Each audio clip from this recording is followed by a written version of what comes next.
Parada. Necto. Hola, Clatus. Planor de l'espai d'Ed Wood, que vam veure junts fa unes setmanes, no va ser una amenaça d'aquest programa, sinó la promesa que ens esperaven unes quantes vetllades inoblidables a càrrec de l'escamot de monstruositats més important de tota la història del cinema. El resultat va ser escandalós, això sí, hem de reconèixer que hi ha d'haver poca audiència, però poques vegades, pocs programes han provocat tanta felicitat i tantes trucades telefòniques interessant-se per si emetríem o no la resta de tresors arqueològics d'aquest director, que va descobrir a mig món, pràcticament a la totalitat, Tim Burton amb el seu biòpic de fa 2 temporades. Doncs ara, i contradient tots els principis dels rànquings d'audiència que tant desesperen els cronistes i els seguidors dels delicatessens cinematogràfics, tenim a punt la segona entrega, La promesa del monstre. I aquesta és la pel·lícula que conté l'escena més celebrada del film de Tim Burton, quan Martin Landau, fent de Bela Lugosi, s'embolicava en una lluita contra un pop de cautxú paralític dins una bassa de fang. El pop no atacava de cap de les maneres, esclar, i el mateix Lugosi s'ho havia de fer venir bé, perquè semblés que lluitava contra ell, quan en realitat havia de procurar que els tentacles de la bèstia li servissin de bufanda. Esclar que no va ser la insensatesa major d'aquest xoca. Si considerem que el director de fotografia era daltònic, que el protagonista era el fill del productor, imposat idiota, que la protagonista s'havia convertit en la mòmia de Rascar Capac per culpa d'una hidrofòbia voluntària, per enxar-se, i que Thor Johnson, el gegant calp amb tortícoli encapçalavat, totes les vagues del rodatge reclamant que algú els pagués alguna cosa un dia o altre, posant en perill els decorats de fullola que volia bufar, és un autèntic miracle que la promesa del monstre no sigui pitjor del que és, que ja és dir molt. Per cert, el gegant bufador i suec, aquest Thor Johnson, a la pel·lícula es diu Llop, però els únics porquets de la pel·lícula van ser els seus productors quan li van robar totes les idees a Ed Wood per muntar, més tard i sense ell, una fructífera empresa de sèrie B. La promesa del monstre, que també es va dir La promesa de l'àtom, és un prodigi de 65 minuts que van trigar a rodar 6 mesos, especialment perquè no sabien d'on treure els diners per acabar-la, però també per circumstàncies peregrines com un periquito que no havia après a obeir el director. Aquest periquito que porta tota la pel·lícula un policia a l'esquena feia part d'un número de màgia per a festes infantils i va acabar a la brasa, en una nit de desesper.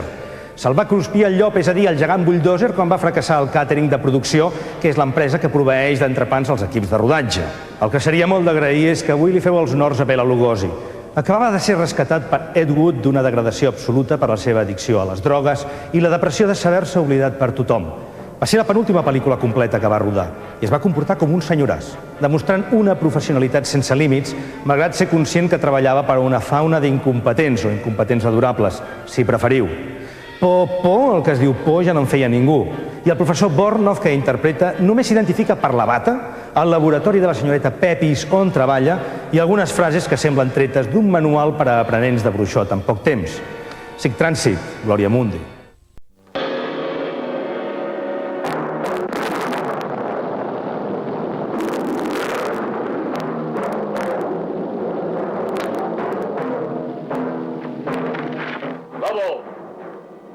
Take the girl to my quarters.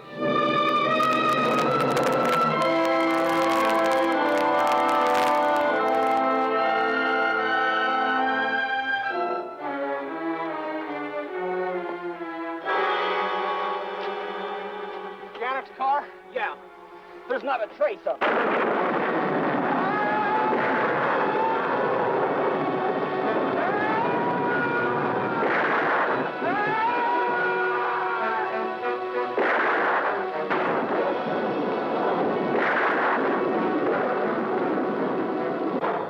Let me loose, do you hear me? You will be soon as big as a giant. Or, like all the others, dead.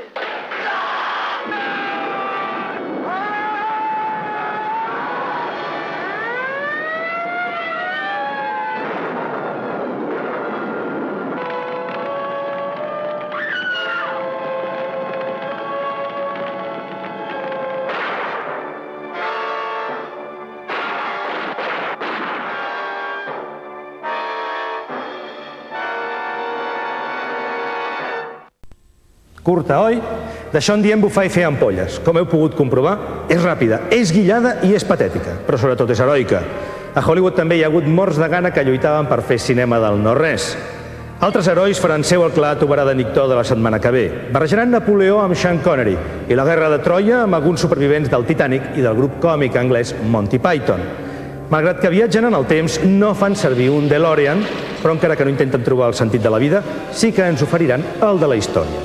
Uns quants anys abans del recent 12 Monkeys, Terry Gilliam ja va fer un experiment similar molt més divertit, amb els herois del temps, que és la pel·lícula de la setmana que ve. Uns herois que van fent de salts de segle en segle, i precisament, la setmana que ve a aquesta hora, els correspon aterrar aquí mateix, a TV3.